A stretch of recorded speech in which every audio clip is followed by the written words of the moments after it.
Mummy जी, चाय ले लीजिए। अरे कलमुही, तेरे हाथों से तो चाय पीते हुए भी डर लगता है, कहीं इससे तेरा रंग मुझ पर ना चढ़ जाए। अगर इन्हें इतनी ही शर्म होती तो मेरे इतने हैंडसम भाई को इस तरह फंसाती नहीं। बानी और शिवम की लव मैरिज हुई है। बानी के ससुराल में उसकी ननद और सास हैं, जिन्हें अपने गोरे रंग पर बहुत गुरूर होता है, जिस वजह से वो बानी को सिर्फ उसके सांवले रंग की वजह से नापसंद करती है और हमेशा उसे ताने सुनाती रहती हैं। बानी उनकी सभी जली कटी बातें सुनकर चुपचाप वहाँ से चली जाती है। तुम माँ और छोटी को कुछ बोलती क्यों नहीं? मम्मी जी बड़ी हैं, हर छुटकी ना समझ, इस तरह उन्हें उल्टा जवाब देना सही नहीं। मेरी जिम्मेदारी उनकी सेवा करना है, जो मैं पूरे दिल से हमेशा करती रहूंगी। ऐसा बोलकर बानी रसोई में जाकर रात के खाने की तैयारी करने लगती है। रात को खाना खाते हुए बानी की सास उसे कहती है, कल मैंने अपनी फ्रेंड्स के साथ किटी पार्टी रखी है, समय से सारा खाना बना देना और अपना मनहूस चेहरा लेकर ज्यादा उनके सामने मत आना, समझी? माँ, बानी आप दोनों की कितनी परवाह करती है, फिर भी आप उससे इतना बुरा व्यवहार क्यों करती हैं? अरे एक तो लव मैरिज करके इस कलमुही को हमारे सर पर लाकर बिठा दिया और अब हम इसे कुछ बोल भी नहीं सकते क्या? भैया तो इनकी तरफदारी करेंगे ही, आखिर इन्होंने पूरी तरह उन्हें अपने वश में जो किया है। जिसे जो करना है करे, बस कल मेरा सारा काम समय पर हो जाना चाहिए।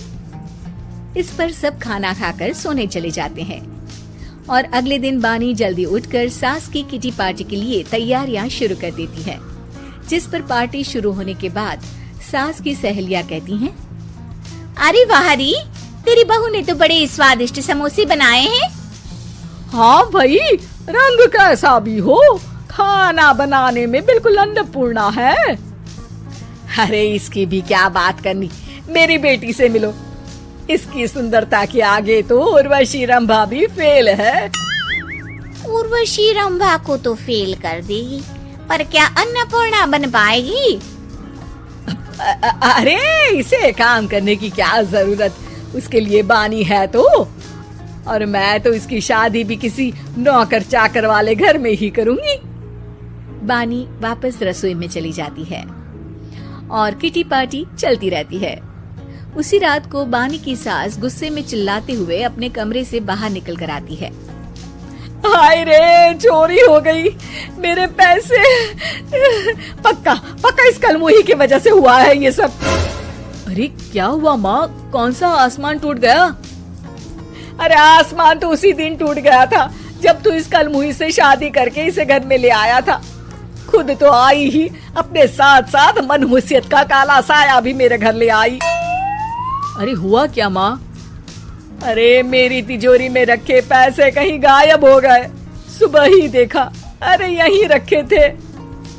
क्या आप मुझ पर चोरी का इल्जाम लगा रही हैं? अरे काली बिल्ली पर भी क्या कोई मनहूसियत का इल्जाम लगाता है? ऐसा बोलकर बानी की सास वहाँ से चली जाती है, जिसके बाद शिवम और बानी बात करने लगते हैं। देखो, मम्मी की बात का बुरा मत मानना, वो बस परेशान है ना, इसलिए कुछ भी बोल गई। वो परेशान नहीं, मुझसे नफरत की वजह से ऐसा बोलकर गई हैं। उन्हें मैं हमेशा एक आंख नहीं सुहाती। देखो बानी, अगर तुम चाहो तो हम दूसरा घर लेकर वहाँ शिफ्ट कर सकते हैं।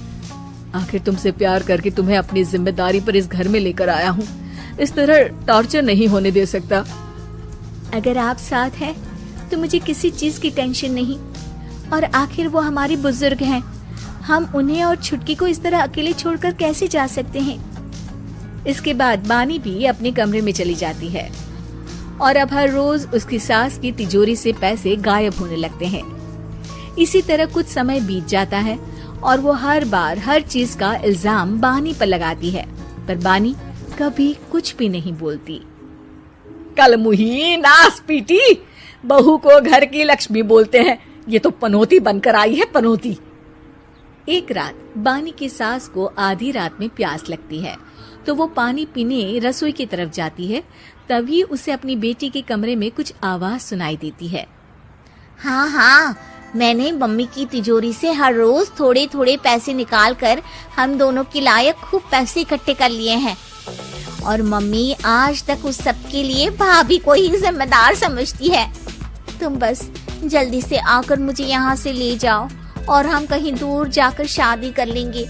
मम्मी को कुछ पता नहीं चलेगा, सब मुसीबत खत्म।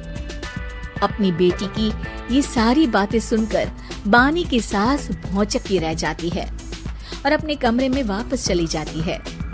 जब अगली सुबह बानी सास के कमरे में आती है, मम्मी जी, क्या बात है, आज आप कमरे से बाहर ही नहीं आई? आपकी तबीयत तो ठीक है ना?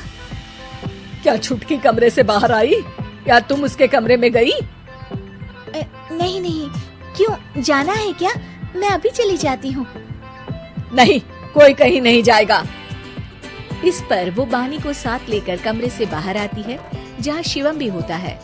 वहाँ उसकी सास बोलती है, छुटकी मेरी तिजोरी के सारे पैसे लेकर अपनी माँ के बारे में कोई ख्याल करे बिना किसी लड़के के साथ घर छोड़कर चली गई। और बहू, तुमने मुझ जैसी सास की सेवा करने के लिए अपने ही पति के साथ दूसरे घर जाने से मना कर दिया। मैंने हमेशा तुम्हारा रंग देखा अच्छा ही नहीं, जो मेरी सबसे बड़ी गलती है। मुझे माफ कर दे बेटा। और इसके बाद बानी की सास कभी अपनी बहू की तारीफ करते थकी नहीं।